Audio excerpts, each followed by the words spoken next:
facts that you have to pivot and adjust knowing with what's there, right? Especially when it comes to like your closing rate or your profit margins on your jobs throughout the month, your marketing spend. Like, it's a lot of people ask us the question of like, what do I need to spend here? It's like, if you don't have the numbers, it's hard to really give you a good number to kind of make that forward. Welcome back to another episode of the Elite Business Advice Podcast. My name is Chris Moore, the founder of Elite Business Advisors, your host for the podcast. Today, I've got my good friend, one of our advisors with us, Ted Pierce, joining us. Ted's been working with us here for a couple of years now, and he was in the office here today, enjoying our new office space. You're seeing it come together, doing our monthly one-on-one that we do with all of our advisors. And I thought, you know what, let's start taking advantage of this. So we're going to start doing some more episodes here with our team. Stuart will be moving here mid-August, so I know him and I will do some episodes maybe once a month, once every couple of months. That'll be popping in here to the office as well. So super excited for that. And so we're chatting through kind of in our one-on-one. It was funny, we didn't really prep a topic for this episode because I knew that whatever conversations we were having during our one-on-one about our clients and everybody Ted's working with was going to bring up some content in and of itself. And guess what? It did. It worked. So we put together what we call the 3 areas of opportunity for painting contractors. These are kind of 3 pain points that kept coming up as we were running through the different clients that Ted's working with, and just thinking through like what are kind of some of the struggles, what are the opportunities on how we can help them. And honestly, it kind of boiled it down into like 3 categories. And we thought that, oh, perfect, we got the content here for it. So I hope you get to enjoy it. I hope you can take something away from this to implement in your business. And as always, I hope it helps. And thank you for plugging in. This is the Elite Business Advice Podcast. Ted, thanks for joining us. Thanks for agreeing to doing this. Absolutely. Appreciate you, buddy. Thank you. Fun. I appreciate it. I appreciate the opportunity. I'm excited for this. Yeah, that's good, man. You've been a huge asset to our clients. I love checking in with a lot of them throughout the year and just the feedback they get. So thanks for all you do for them. Thanks for the time you put into investing into yourself and continuing to educate yourself here. I know it's weird as some of us kind of get removed from actually running a painting business that, we have to keep educating ourselves to keep influencing our clients. So I appreciate all the time and energy that you put into this. So absolutely. As I mentioned in the intro, we kind of boiled this down to 3 opportunities that we saw for our contractors, for our clients. And it kind of boiled down into the number one, the most obvious one. I almost don't even want to say it because everybody that's heard this podcast or heard 90% of them, they already know where this is going, right? But can we just? You didn't say it. I said it. You said it. So Ted, what's number 1? Know your numbers. Know your numbers. For the love of God, just know your numbers. I know we talk about that a lot, and I think it's one of those things. What we kind of realize is that everybody knows they need to know their numbers, right? A lot of people come to us because we need to know our numbers. We know we need to. Yeah. We just don't know how to. We don't know what to do, right? And so before we even share anything on a helpful tactical thing, why is it so important? Let's just hit on that. Why is it so important to actually know your numbers? It's just the simplicity of knowing how to make decisions going forward, just the facts that you have to pivot and adjust knowing with what's there, right? Especially when it comes to your closing rate or your profit margins on your jobs throughout the month, your marketing spend. It's a lot of people ask us the question of what do I need to spend here? It's if we don't have the numbers, it's hard to really give you a good number to kind of make that and pivot that forward. But then also it's when people are going through some hurdles and understand why am I losing much cash flow? It's when we're able to go back to the numbers, look back on the month, understand we have more marketing spend here, or we look at the profit margins from the jobs and stuff, on these jobs that were a little bit bigger than your average size, you notice that there's a trend there that you are typically hurting on your margins when it comes to jobs that are bigger than your average size and stuff. So just be able to go back and pivot and understand oh, there's my areas of opportunity. We kind of got away from this or that, or just seeing the light. It just helps. That's why you want to know your numbers, so you can just understand and be able to pivot and continue to move forward with the progression you're trying to make day after day. That's good, man. Oh, and I think too, it's, again, a lot of people come to us because they know they need to know their numbers, or in some cases they see their numbers, but they don't know what to do with that, right? Mm-hmm. They don't know what they're looking for. And sometimes again, I think that's where you and I, we were joking earlier about how number minded we are. I would say Stuart's very much the same way. Our whole team is. But like we can look through that and start picking up on trends. It's like, hey, every job you have that's bigger than your average job size, our margin is lower than our average, right? And like we can start picking up on that. Okay, well then now let's dive in and figure out why. And I know we'll talk about project management here in a few minutes. And so like it's good to know your numbers, but like don't do it just to say you know your numbers if you're not doing anything with it, right? And again, sometimes having that third party perspective to just be another set of eyes, right? Like what's the ROI on that? So I think again, it's not just having it organized, it's also knowing what to do with that and how you use that to make decisions in your business. Or you've also like what's guiding you as well too, like going back to the North Star metric, like trying to get to your break even plus to get to your 10 to 15% cash flow. Like what is that number? That helps drive and understand like where am I steering the ship to make sure that I'm at a comfortable number that I'm going to be profitable. You know, we're not all running our businesses to break even, right? We're all doing it to have margins and have a good cash flow, nothing outrageous, but something that's realistic. So like when you know that side of it as well too, is like you understand where you're steering towards and how you're going to get to that number. Yeah, that's great. I love the North Star metric concept that we talk about a lot. So that's where I learned it. Yeah, you might have heard it on a podcast before. Maybe, I wish I knew which one that was off the top of my head. I need to memorize that. Probably just got to stay plugged into it, huh? You should just listen every week. So, so is it just like the finance numbers that contractors need to know? Like when we say like you need to know your numbers, right? We talked margins, job costing, like what your monthly like that net profit is based on what you produce that month and all your overhead expenses. Like is it just knowing that? Is there more to knowing your numbers as a business owner? Absolutely. That all reflects on the back end, but like the front end side of it all, you want to know your numbers on like your speed to lead ratio, right? Like how quickly you get into your customers. How often are you having your closing rate as well too. And even the segment of like estimating how many estimates did you do, how many did you close, right? Yep. And just backtracking that information is critical and where those kind of come from as well. Because like when it comes to the marketing, like you're probably more successful on your organic side. Your social media side is probably there's a little bit of less of closing rate, but then also to understand like, all right, what is my ROI? What is my marketing spend in those places that make sure that I'm being fruitful and spending money and time in the right places that make sense, that I'm going to have a higher closing rate, higher success rate, and having the right amount of revenue. No, that's good.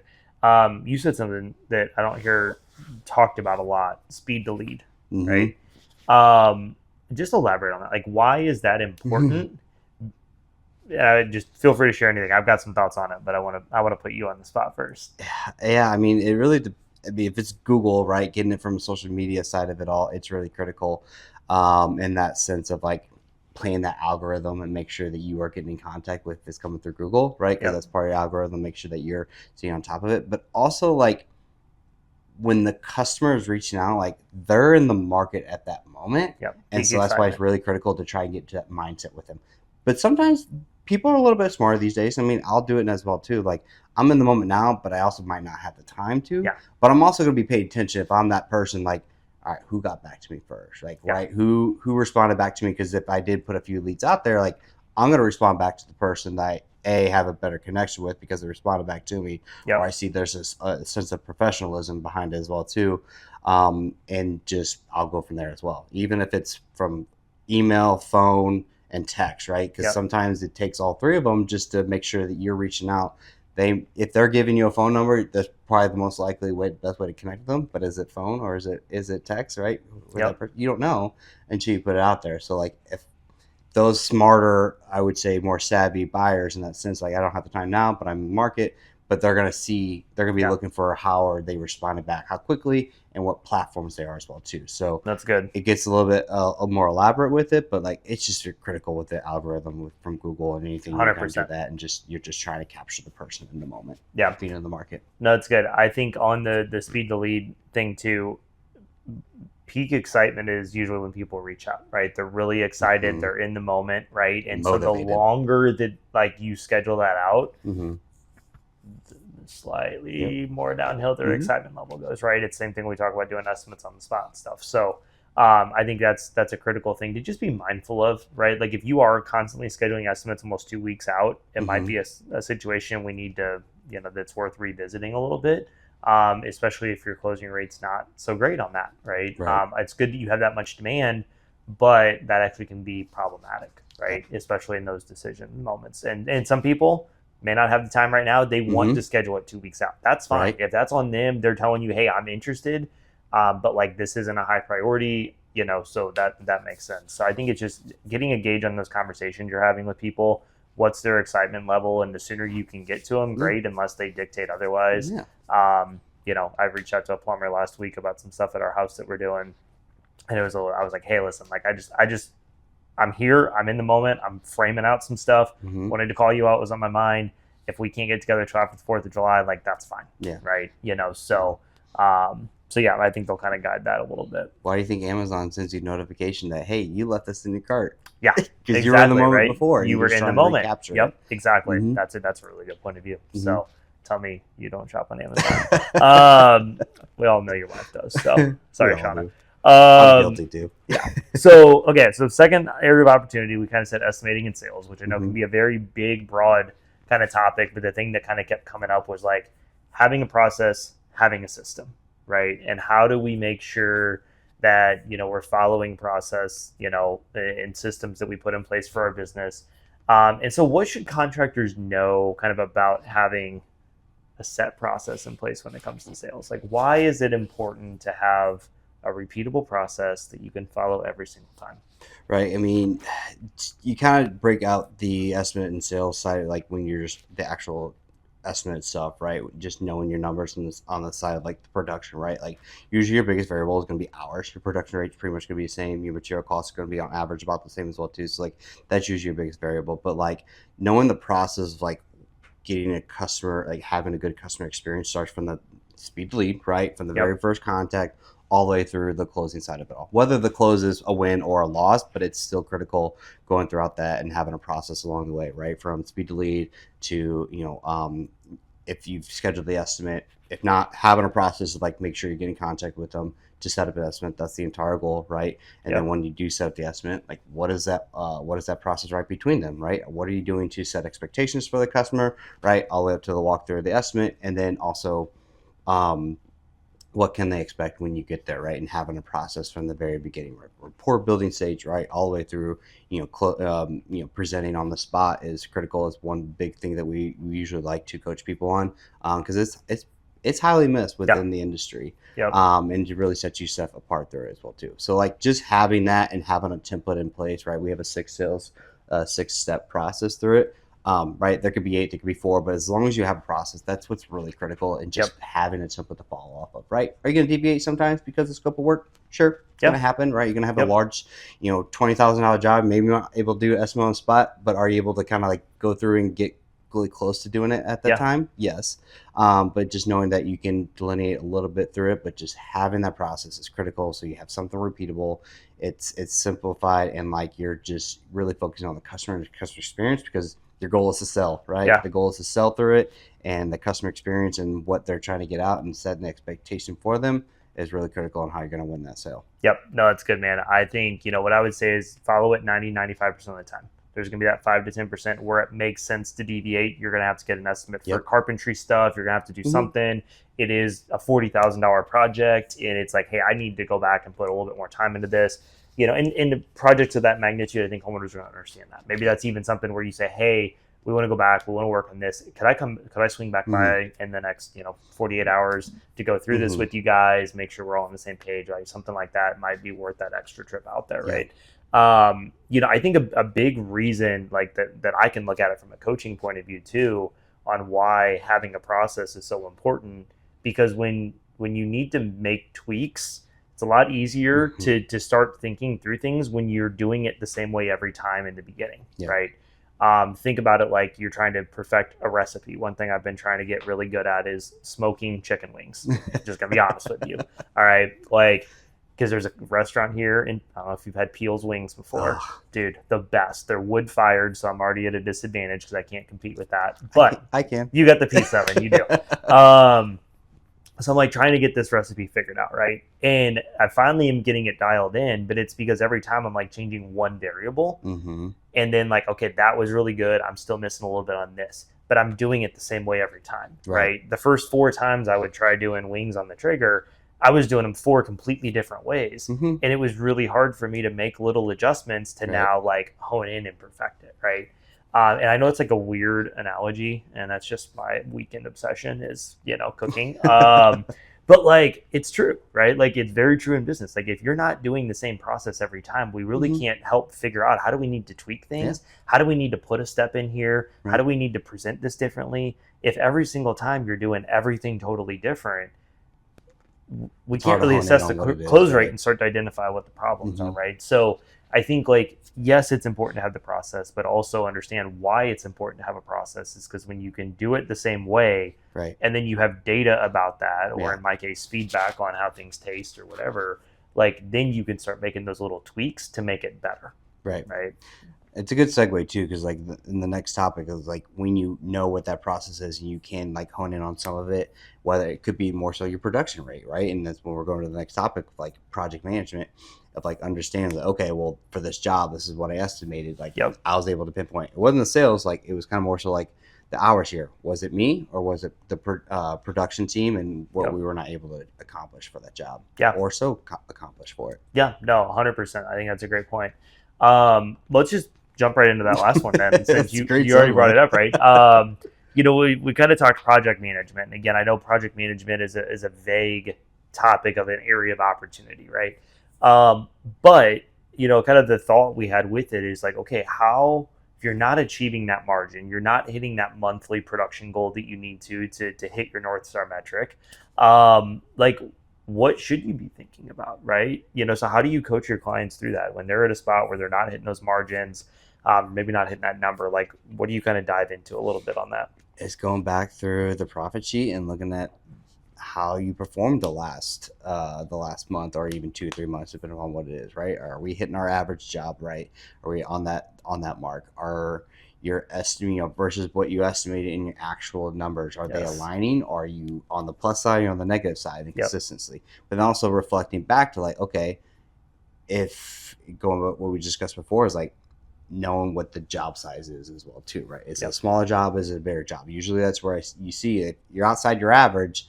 There's usually a skewy there on it, right? Where the smaller jobs, they just overeat because like it's a small job. It's hard to schedule logistics. It's hard to schedule logistics and whatnot. Sometimes you throw people on it to knock it out real quick, and it eats up real quick for whatever reason on doing the job and stuff. And then on the flip side, it's like, all right, well, when we get past the three-day job, we go 4 or 5, even a little bit longer. We lose track of things, right? And it's just not putting a plan into place on those things.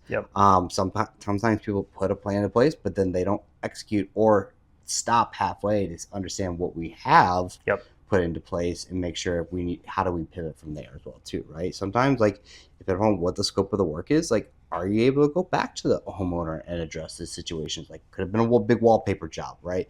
I mean, you probably want to put an asterisk on the front end with that with homeowners, but I think it's just setting the expectation for that 100%. and just trying to, under promise, over deliver on those types of jobs. But that's the way some of the areas that we look at to try to help them pinpoint, understand, like, all right, was it your estimating or was it the production or is it a combination of both? Are we kind of seeing both sides of it? And how do you execute from there? And that's where I think having like the industry benchmarks comes in so important, of understanding like, what is the expectation for painting 2 coats in a bedroom? What is the expectation for painting a door and door jamb? What is the production rate for doing exteriors, right? Like all the different things, because that using the industry benchmarks will allow you to then see, okay, are your estimates right? And if they are, okay, then it must be a production team problem. If you're shooting 20% under what the industry benchmarks would show, well, then it's probably an estimating problem, right? And so like having kind of a single source of truth, understand that production rates can vary a little bit, from crew to crew or scope of work or different things. But for the most part, like that's a pretty standard, line to draw to then evaluate like, where are we falling at on that? Where does that problem lie? Is it our charge rate? Our hourly rate, right? There's so many things that we obviously dive into. You mentioned already about like, having those project plans. And that's one thing I see a lot of contractors struggle with is they will make a plan sometimes, but there's not the daily check-in to ensure they're executing on it, Mhm. right? Or they're not making sure that, their team, okay, yeah, we have this great plan for this 2-week project, but at the end of week one, they're so far off track, right? And I've always heard this analogy. I've never flown a plane. Let me be very clear. Maybe we should ask Jason Paris about this. I know there's somebody else that I know has their pilot's license, anyways. But like, when you're flying from like LA to just say St. Louis, right? And they always talk about like, you're making mini course corrections the whole entire time from the moment you take off to make sure you're heading in the right direction. You end up here in St. Louis. Right. And if you wait until you're an hour and a half, 2 hours into that 3-hour flight to start making corrections, you might already be over Texas or Iowa or somewhere because you got so far off track, right? And I feel like that's exactly the same case with project plans and with checking in on these bigger projects. Is like we need to be correcting at the end of each day, right? Like I'm fine. Like I always, when I talk about project plans, like if it's a 2-week project, you need to have a checkpoint that's about halfway through. Hey, at midway after week one, we need to be here to be on track to be good for week 2. And then from there, you kind of break that down into day 1, day 2, day 3, day 4, and then where we end up at day 5, right? Yeah. And you're checking in, did we hit at the end of day 1? Yeah. Right? You don't wait and go, okay, we're at the end of day 5. Where are we at?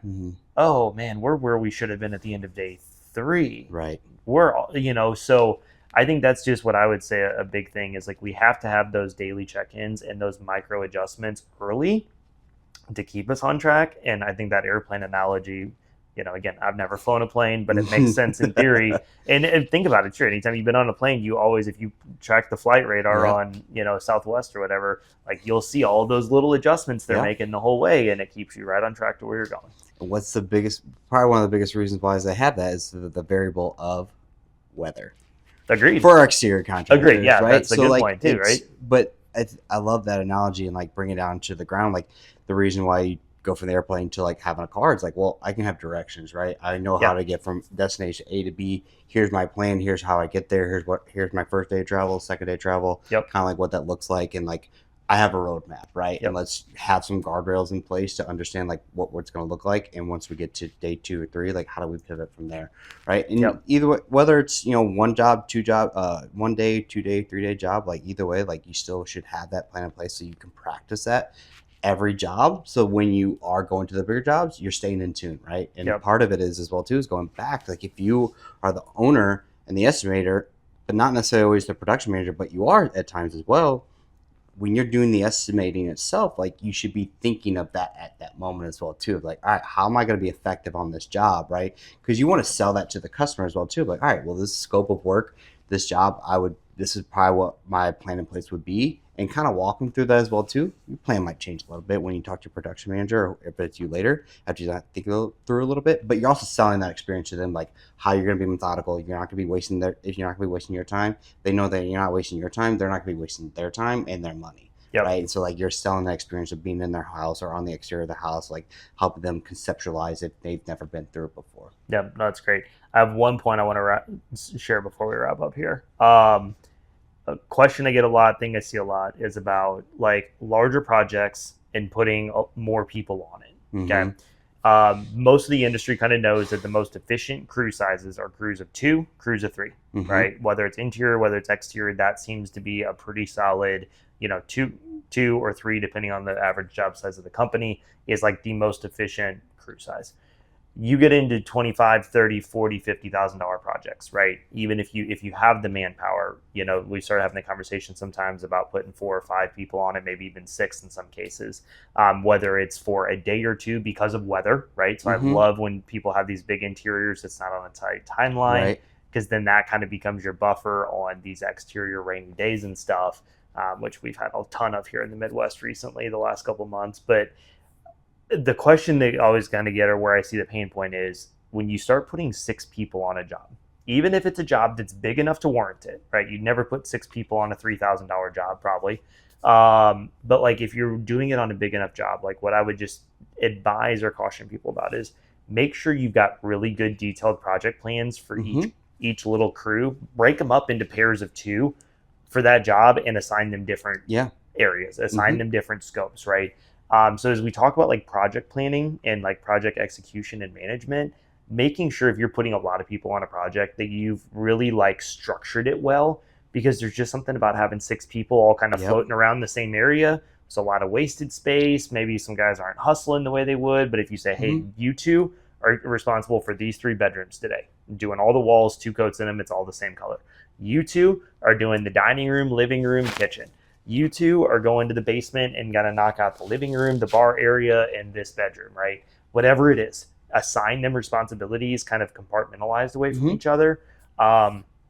Even if everybody's doing ceilings, give them their own scope and expectation for the day or before lunch on what's expected. That's how these $40,000 projects become a win and not a loss for you. Yeah. Right. Absolutely. So it's those daily check-ins, but it's also how are you actually like managing the people on it if you're throwing a lot of people on it. Absolutely. You really have to think through the flow of it all there. I've seen where people almost kind of view it as a manufacturing line in the sense of like, all right, I got this crew coming in, like they're really good at doing the prep and all the prep work. So they're going to walk through and do all the prep work. And then you got the next person doing all the coding or anything like that. And the next person come do the trim work, right? You kind of, you can break them out in that segment as well too, but just kind of think of like it being on a process line, being manufacturing, just being methodical about it, understand like the tools and resources that you have. Cause like when you start splitting 3 people up, like, do you have like all the tools and resources? Do you have enough sprayers to do that? How are you going to be methodical about that? Right. Without, oh yeah, I'll just buy another paint sprayer. Like, but do you really need to, right? Because you might not have all those jobs that we have another sprayer for. So just being methodical